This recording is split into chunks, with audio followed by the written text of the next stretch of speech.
Nos últimos dias, aqueles que acompanham o conflito entre a Rússia e a Ucrânia têm estado atentos aos desenvolvimentos nas regiões de Donbas e Kursk, onde as operações terrestres estão a desenrolar-se com intensidade.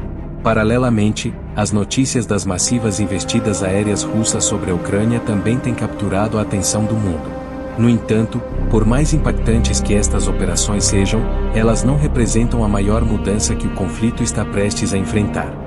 A grande questão que emerge agora é: o conflito entre a Rússia e a Ucrânia está a caminho de se transformar em uma guerra em grande escala? E se sim, quais serão as consequências dessa escalada? Para entendermos a gravidade dessa possibilidade, precisamos analisar alguns eventos recentes. No dia 26 de agosto, o presidente da Ucrânia, Volodymyr Zelensky, anunciou que o país havia realizado com sucesso o teste do seu primeiro míssil balístico. Esse tipo de armamento, com o seu grande alcance, não é algo que se use para alvos próximos, o que indica uma intenção clara da Ucrânia de ampliar o escopo do conflito. Na mesma ocasião, durante o Fórum de Independência da Ucrânia, Zelensky afirmou que o presidente russo, Vladimir Putin, não usaria armas nucleares, pois ele ama a vida. Pouco antes, a Ucrânia também havia anunciado o desenvolvimento de uma nova arma de longo alcance chamada Pão de Milho, uma mistura entre um míssil de cruzeiro e um drone.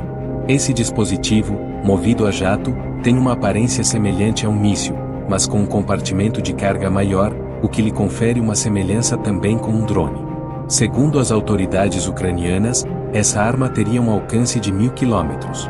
Menos de 24 horas após esses anúncios, no dia 27 de agosto, a Rússia lançou um forte aviso à Ucrânia e ao Ocidente. Em um discurso contundente, o ministro das Relações Exteriores da Rússia, Sergei Lavrov, afirmou que a Ucrânia e seus aliados ocidentais estavam a brincar com fogo. Ele também alertou que, se uma terceira guerra mundial eclodisse, ela não se limitaria à Europa. A mensagem era clara: a Rússia estava pronta para responder com força total a qualquer escalada do conflito. No mesmo dia, a Rússia realizou uma das maiores campanhas de bombardeio aéreo desde o início do conflito, disparando centenas de mísseis e utilizando um grande número de drones em ataques coordenados. Essa resposta maciça da Rússia foi um sinal claro de que as tensões estão a escalar perigosamente. Mas o que tudo isso significa? Estamos a ver a Ucrânia considerar seriamente a possibilidade de escalar o conflito para uma guerra total, enquanto a Rússia tenta desesperadamente mantê-lo dentro dos limites de um conflito regional. Para a Ucrânia, a situação atual no campo de batalha é extremamente desafiadora. As operações terrestres, tal como estão, não são suficientes para garantir uma vitória decisiva. Portanto, a Ucrânia parece estar a ponderar uma mudança na sua estratégia. Se a guerra convencional não está a funcionar, talvez a escalada seja a solução. Ao elevar o conflito a uma guerra em grande escala, a Ucrânia pode estar a tentar obter uma vantagem que de outra forma não conseguiria alcançar. Este tipo de escalada não é sem precedentes. Um exemplo clássico é a guerra Irã-Iraque na década de 1980. Quando as batalhas terrestres entre as duas nações entraram em um impasse, ambos os lados recorreram a ataques com mísseis e bombardeios intensivos para tentar quebrar o impasse. Algo semelhante pode estar a acontecer na Ucrânia agora. A Ucrânia tem feito questão de divulgar publicamente o desenvolvimento de suas novas armas de longo alcance. Embora pudesse manter esses avanços em segredo até usá-los no campo de batalha, a decisão de revelá-los ao público é uma jogada estratégica. Ao anunciar essas capacidades, a Ucrânia está a enviar uma mensagem clara: se o conflito não seguir o rumo que deseja, está pronta para escalá-lo ainda mais. No entanto, a Ucrânia sabe que não pode fazer isso sozinha.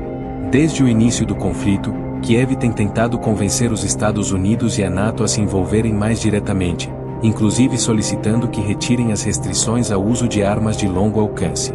Zelensky, ao afirmar que Putin não usaria armas nucleares, estava a tentar tranquilizar o Ocidente, incentivando-o a fornecer mais apoio militar à Ucrânia.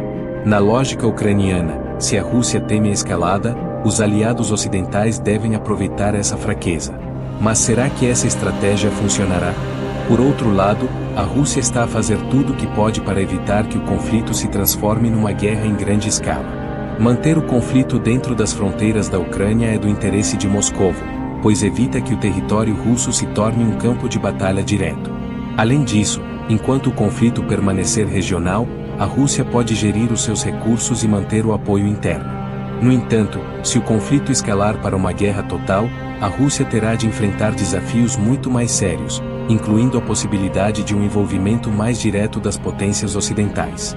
A recente declaração de Lavrov sobre uma potencial terceira guerra mundial não foi apenas uma advertência para a Ucrânia, mas também uma mensagem clara para os Estados Unidos e a NATO.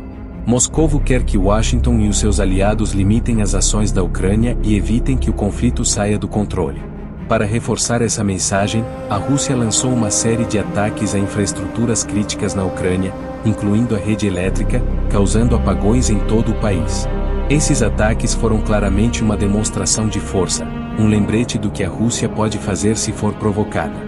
Contudo, é importante notar que, apesar da intensidade desses bombardeios, eles foram de curta duração. Em vez de continuar os ataques por vários dias, a Rússia optou por uma ação rápida, como uma forma de aviso. Foi uma mensagem clara: podemos fazer pior, mas preferimos que não nos forcem a isso.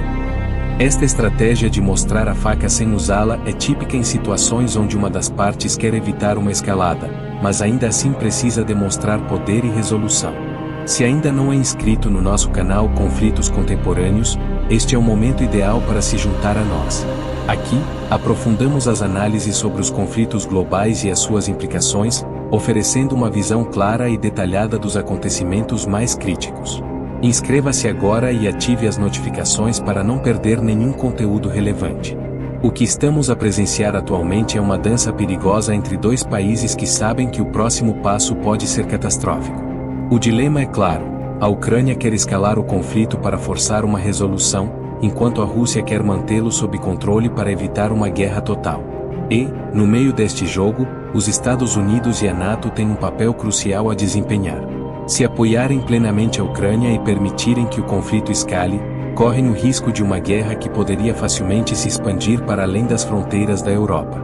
Se, por outro lado, conseguirem controlar a situação e impedir a escalada, talvez haja uma chance de evitar o pior. No entanto, a história nos ensina que os conflitos raramente seguem o curso que as partes envolvidas desejam. A escalada é sempre uma possibilidade real, especialmente quando armas de longo alcance e novas tecnologias militares entram em jogo. O que começou como uma série de confrontos locais pode rapidamente se transformar numa guerra de grandes proporções, com consequências imprevisíveis. Se gostou deste vídeo e quer continuar a acompanhar as principais análises sobre os conflitos contemporâneos, não se esqueça de se inscrever e deixar o seu gosto.